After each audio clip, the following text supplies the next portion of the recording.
മലയാളത്തിൽ ഹേറ്റേഴ്സ് ഇല്ലാത്ത ചുരുക്കം ചില നടന്മാരേ ഉള്ളൂ. അതിലൊരു നടൻ തന്നെയാണ് ബിജു മേനോൻ. നമുക്കറിയാം, മിനി സ്ക്രീനിലൂടെയാണ് ബിജു മേനോൻ സിനിമയിൽ വരണത്. വില്ലനായി സപ്പോർട്ടിംഗ് റോള് ചെയ്തു തുടങ്ങി, ഹീറോ ആയി. എന്നാൽ ബിജു മേനോന് ചെയ്യാൻ പറ്റാതിരുന്ന, അല്ലെങ്കിൽ ബിജു മേനോൻ പല കാരണങ്ങൾ കൊണ്ട് ബിജു മേനോൻ നഷ്ടപ്പെട്ടു പോയ കുറച്ച് കഥാപാത്രങ്ങളും ഹിറ്റുകളുണ്ട്.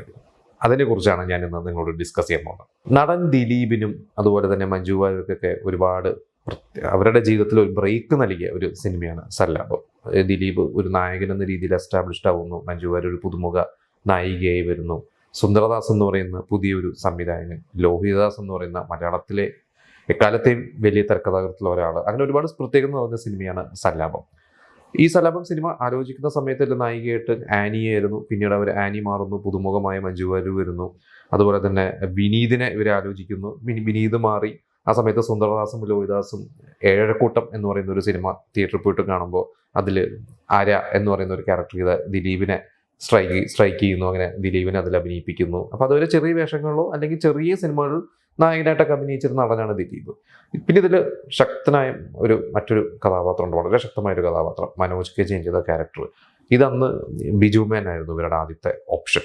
ബിജു മേൻ്റെ അടുത്ത് ഇവർ കഥയും കാര്യങ്ങളൊക്കെ പറഞ്ഞാണ്. ബിജു മേൻ അന്ന് 94 ആദ്യത്തെ സിനിമയിൽ വരുന്നത്. ഈ സല്ലാപം സംഭവിക്കുന്ന 96 സല്ലാപം റിലീസ് ചെയ്യുന്നത്. 95 അവസാനത്തോടു കൂടിയാണ് സല്ലാപത്തിൻ്റെ ഡിസ്കഷനും കാര്യങ്ങളൊക്കെ നടക്കണം. അതായത് ബിജു മേൻ്റെ കരിയറിൽ തുടങ്ങി ഒരു 5-6 സിനിമകളൊക്കെ വരുമ്പോൾ തന്നെ കിട്ടിയ ശക്തമായ ഒരു ക്യാരക്ടറായിരുന്നു. പക്ഷെ ആ സമയത്ത് ഹരിഹരൻ MT ഒരു സിനിമ പ്ലാൻ ചെയ്യുന്നു.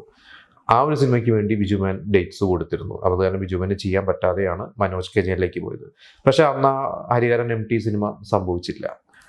അങ്ങനെ ബിജുമാന് ആ ഒരു സിനിമ വളരെയധികം നഷ്ടമായിരുന്നു. അങ്ങനെ ഒരുപാട് വർഷങ്ങൾ കഴിഞ്ഞ്, ഒരുപാട് വർഷങ്ങളല്ല, കുറച്ച് മാസങ്ങൾ കഴിഞ്ഞ് സല്ലാപം വളരെയധികം ഹിറ്റായി നിൽക്കുന്ന സമയത്താണ് സുന്ദരദാസിനെ ഒരു ഫംഗ്ഷന് വെച്ചിട്ട് ബിജുമാനം കാണുന്നത്. അങ്ങനെ ബിജുമാൻ സുന്ദരദാസിൻ്റെ അടുത്ത് പോയിട്ട് പറയണത് ഇത്രയുള്ളൂ, എനിക്ക് വലിയൊരു ഹിറ്റ് നഷ്ടപ്പെട്ടു, അടുത്ത നിങ്ങളൊരു സിനിമ ചെയ്യുമ്പോൾ നിങ്ങളെ വിളിക്കണം, ഞാൻ എന്തായാലും വരും. അങ്ങനെയാണ് സുന്ദരദാസിൻ്റെ തൊട്ടടുത്ത സിനിമയെ കുടമാറ്റം എന്ന് പറയുന്ന ഒരു സിനിമയിൽ, അതിൽ വിജയരാഘവൻ, മഞ്ജു വാര്യർ, ദിലീപ് ഒക്കെ ഉണ്ട്.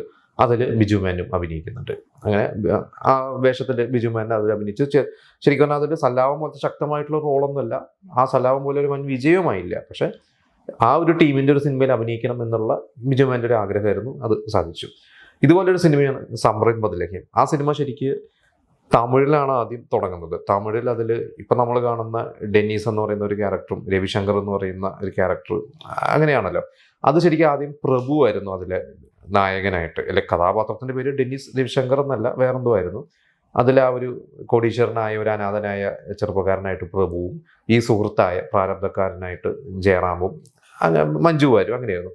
പിന്നീട് തമിഴിൽ തുടങ്ങി കുറച്ച് ദിവസം കഴിഞ്ഞ് അത് ആ പ്രോജക്റ്റ് നടന്നില്ല, ഡ്രോപ്പായി പോയിട്ടാണ് മലയാളത്തിലോട്ട് വരുന്നത്. അപ്പോൾ മലയാളത്തിൽ ഇവർ വന്നു കഴിഞ്ഞപ്പോൾ ഇവരുടെ മനസ്സിലാദ്യം ജയറാം ഈ ഡെന്നീസായിട്ടും ആ പ്രാരബ്ധക്കാരനായിട്ട് ബിജു മേനോനും പിന്നെ മഞ്ജു വാര്യരും ഇങ്ങനെയായിരുന്നു.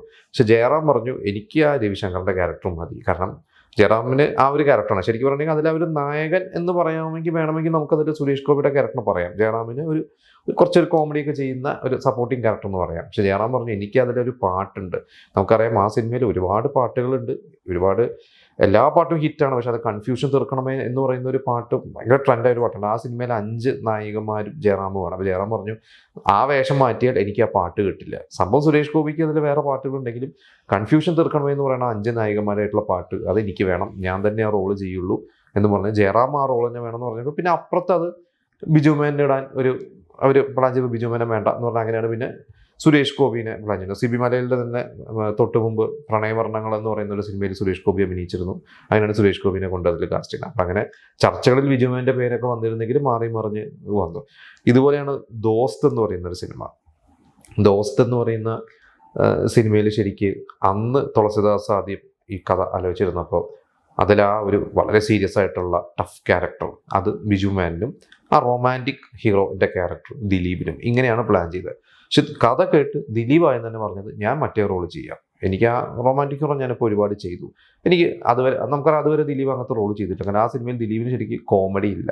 എനിക്കൊണ്ട് ഫ്ലാഷ് ബാക്കിൽ ചെറിയ രീതിയിലൊക്കെ കുറച്ച് സോഫ്റ്റ് ആയിട്ടുള്ള മാനുവലിസംസ് ഒക്കെ വരുന്നുണ്ടെങ്കിൽ പ്രസൻറ്റ് ഇതിൽ ദിലീപ് ഫുൾ സീരിയസ് ആണ്. ദിലീപ് പറഞ്ഞു, ഞാൻ ആ സീരിയസ് ക്യാരക്ടർ അത് ഞാൻ ചെയ്യുന്നുള്ളൂ. എനിക്കൊണ്ട് കാർത്തിക് എന്നാണ് ആ ക്യാരക്ടറിൻ്റെ പേരെന്ന് തോന്നുന്നത്.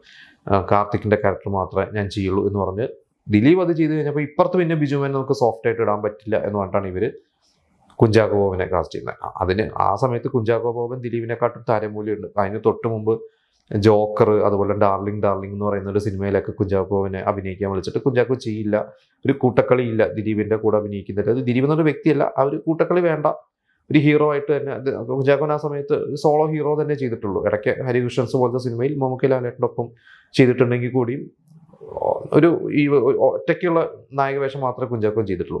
അങ്ങനെ കുഞ്ചാക്കോൻ വന്നു. അങ്ങനെ ഈ പറഞ്ഞ പോലെ നമുക്ക് ഇന്ന് ഒന്ന് ആലോചിച്ച് നോക്കിക്കഴിഞ്ഞാൽ ചിലപ്പോൾ അന്ന് ആ ദിലീപ് ഇപ്പൊ കുഞ്ചാക്കോൻ ചെയ്ത റോള് ദിലീപ് ചെയ്ത റോള് ബിജു മേനോൻ ആയിരുന്നെങ്കിൽ ചിലപ്പോൾ ബിജു മേനോന്റെ ഒരു ശക്തമായിട്ടുള്ള ക്യാരക്ടർ നമുക്ക് ലഭിക്കുമായിരുന്നു. അപ്പൊ ഇങ്ങനെ മൂന്നോളം ഹിറ്റുകൾ ബിജു മേനോന് ശരിക്കും അത് ആരുടെയും കുറ്റമോ അല്ലെങ്കിൽ ബിജു മേനോനെ മനഃപൂർവ്വം ചവിട്ടി താഴ്ത്തി ഒഴിവാക്കിയതൊന്നല്ല.